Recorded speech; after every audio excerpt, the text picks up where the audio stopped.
خان صاحب نے باقاعدہ ایک نام بھی پسند کیا جو فائنل ہو گیا، اور جس کا اعلان جو ہے کل خان صاحب کا حکم تھا کہ 2 بجے جو ہے آپ اناؤنس کر دیں کہ وہ ایک نام ہے بیرسٹر گور. کیا میں ٹھیک کہہ رہا ہوں؟ جی بالکل، بیرسٹر گور کے نام پہ خان صاحب نے کہا کہ بیرسٹر گور صاحب جو ہیں وہ ان کی طرف سے پارٹی کے چیئرمین کے امیدوار ہوں گے. بیرسٹر گوہر علی خان نئے چیئرمین پی ٹی آئی نامزد. Chairman P T I intra party election نہیں لڑیں گے. شیر افضل مروت کی آبائی نیوز کے پروگرام لامتار میں خصوصی گفتگو. کہا چیئرمین پی ٹی آئی سے 4-5 دوستوں کی ملاقات ہوئی جس میں بیرسٹر گوہر کے نام پر اتفاق ہو گیا. آئینی اور قانونی قدغن کی وجہ سے چیئرمین انٹرا پارٹی الیکشن میں امیدوار نہیں ہوں گے. نئے چیئرمین کا اعلان آج دوپہر 2 بجے کیا جائے گا.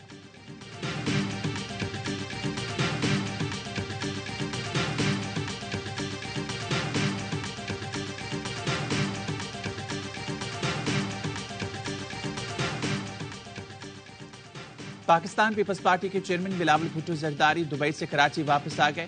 پیپلز پارٹی کا اعلیٰ قیادت میں اختلافات کا تاثر ختم کرنے کا فیصلہ. سابق صدر آصف زرداری پارٹی چیئرمین بلاول بھٹو آج شام ایک ساتھ کوئٹہ جائیں گے. دونوں 30 نومبر کو یوم تاسیس کے جلسے سے خطاب کریں گے.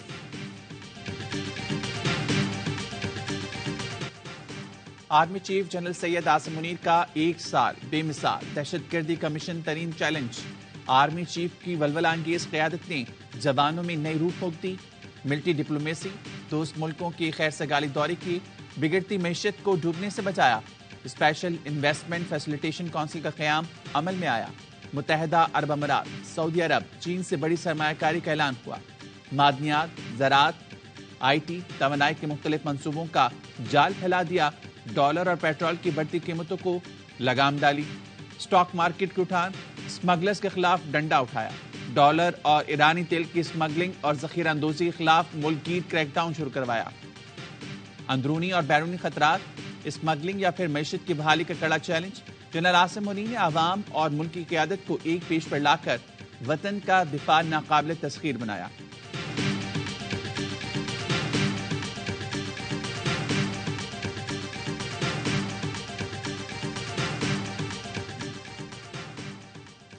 نگراں وزیراعظم انوار الحق کاکڑ متحدہ عرب امارات کا دورہ مکمل کر کے 2 روزہ دورے پر کویت پہنچ گئے. کویت کے وزیر توانائی نے استقبال کیا. نگراں وزیراعظم کویت کے ولی عہد شیخ سے ملاقات کریں گے.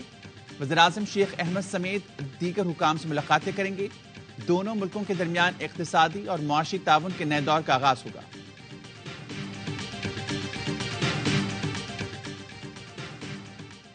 اسلام آباد میں ایم کیو ایم اور نون لیگی وفود کی ملاقات آج ہوگی. ذرائع کے مطابق ایم کیو ایم آئینی ترامیم کا چارٹر لیگی وفد کے سامنے رکھے گی. ایم کیو ایم مقامی حکومتوں سے متعلق آئینی ترامیم کو تحفظ فراہم کرنے پر زور دے گی.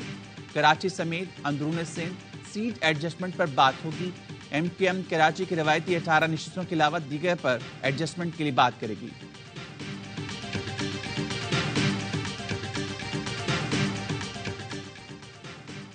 آئی ایم ایف کے ماہرین کا دورہ پاکستان. وزارت خزانہ اور وزارت تجارت کا دورہ. برآمدات بڑھانے میں حائل رکاوٹیں دور کرنے پر بات چیت. ذرائع کا کہنا ہے ماہرین پاکستان میں ٹیکس اصلاحات پالیسی دستاویز تیار کرنا چاہتے ہیں. پالیسی دستاویز کی تیاری آئندہ بجٹ میں معاونت کرے گی.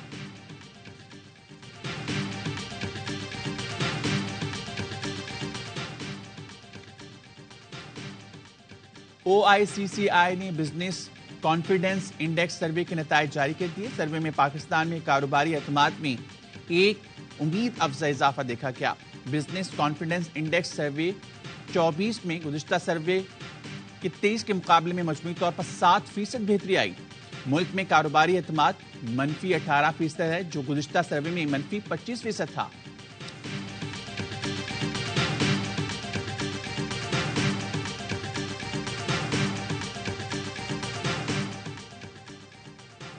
پی ڈی ایم حکومت معاشی کارکردگی 3% کے بجائے -2.2% رہی. گزشتہ مالی سال معاشی ترقی کی شرح 1.7% رہی. نیشنل اکاؤنٹس کمیٹی نے جی ٹی پی کے حتمی اعداد و شمار جاری کر دیے. کمیٹی کے مطابق رواں مالی سال جی ٹی پی کی شرح 2.25% کے قریب ہے.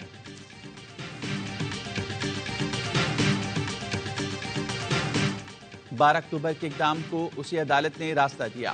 مشرف کے مارشل لاء کو قانونی کہنے والے ججز کا بھی ٹرائل ہونا چاہیے. سپریم کورٹ میں دوران سماعت جسٹس اطہر من اللہ کے ریمارکس، کہا کارروائی صرف 3 نومبر کے اقدام پر کیوں کی گئی؟ کیا ججز پر حملہ اسمبلیاں توڑنے، آئین معطل کرنے سے زیادہ سنگین معاملہ تھا؟ کسی فیصلے کو ختم ہونا ہے تو اسے ہونا چاہیے جس نے مارشل لاء کا راستہ دیا۔ چیف جسٹس نے کہا ماضی میں جو ہو چکا اس میں ختم نہیں کر سکتا۔ وکیل آ کر بتائیں، نہ آئین توڑنے والوں، ججز کی تصویریں یہاں ہیں کیوں لگی ہیں؟ جج ہی یہاں بیٹھ کر کیوں پوائنٹ آؤٹ کریں؟ میڈیا بھی ذمہ دار ہے۔ پرویز مشرف کے وکیل بولے میری نظر میں لاہور ہائی کورٹ کا فیصلہ نہیں۔ چیف جسٹس نے تھینک یو کہتے ہوئے ریمارکس دیے، آپ نے خصوصی عدالت کے فیصلے کو چیلنج کرنے کا جو راستہ چنا تھا ہم اس سے متفق ہیں۔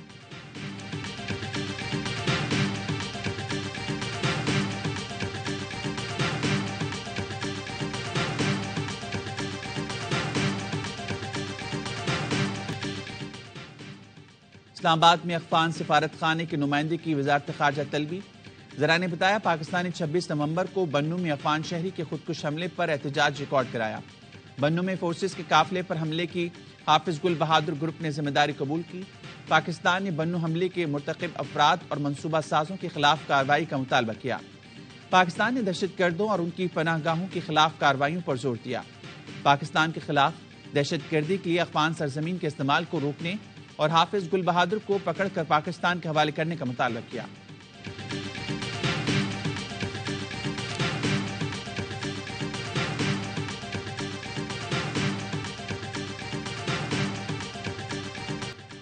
حماس اسرائیل جنگ بندی میں 2 روزہ توسیع کا آج آخری روز۔ گزشتہ روز اسرائیل اور حماس کے درمیان قیدیوں کا تبادلہ۔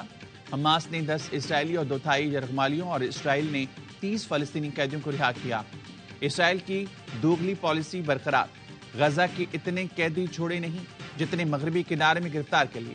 اب تک اسرائیل نے 150 فلسطینی قیدی رہا کیے۔ جنگ بندی کے وقفے کے دوران 168 فلسطینیوں کو جیل میں ڈال دیا گیا، جن میں بڑی تعداد بچوں کی ہے۔ مغربی کنارے پر اسرائیلی فوج شہریوں پر بے دریغ فائرنگ کر رہی ہے۔ 2 نوجوان شہید ہو چکے ہیں۔ غزہ میں بمباری سے زیادہ لوگوں کے بیماریوں سے مرنے کا خطرہ ہے، WHO نے خبردار کیا۔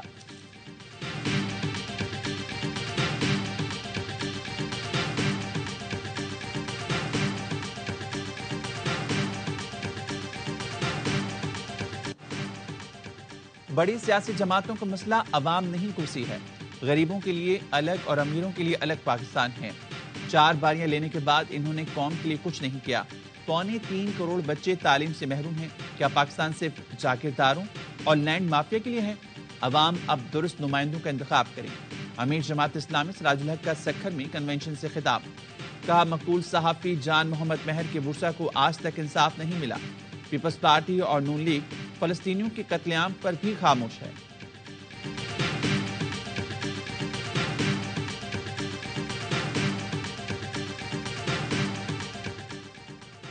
ایف بی آر کی ٹیم کا قصور میں مونس الہی کے کاروباری ہیڈ آفس پر چھاپا، کمپیوٹرز اور ریکارڈ قبضے میں لے لیا۔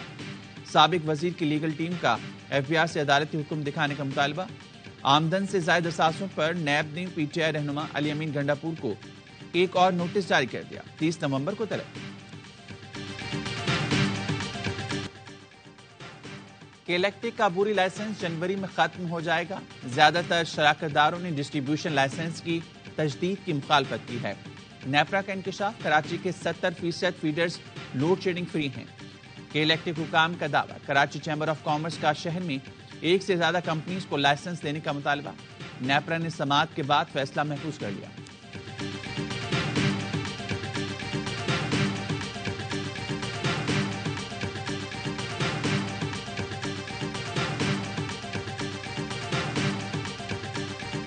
پورے پاکستان میں سب سے زیادہ لائن لاسز کے الیکٹرک کے ہیں۔ مفاد پرست ٹولک کے الیکٹرک کو فیور دے رہا ہے۔ امیر جماعت اسلامی کراچی حافظ نعیم الرحمان کہتے ہیں کہ الیکٹرک کے خراب پلانٹس اور فیول ایڈجسٹمنٹ کے پیسے کراچی کے لوگ کیوں دیں؟ نیپرا، حکومت اور الیکٹرک اتحاد کراچی کے شہریوں کا خون نچوڑ رہے ہیں کہ الیکٹرک کا لائسنس کینسل کیا جائے اور ان کا فرانسک بھی کیا جائے۔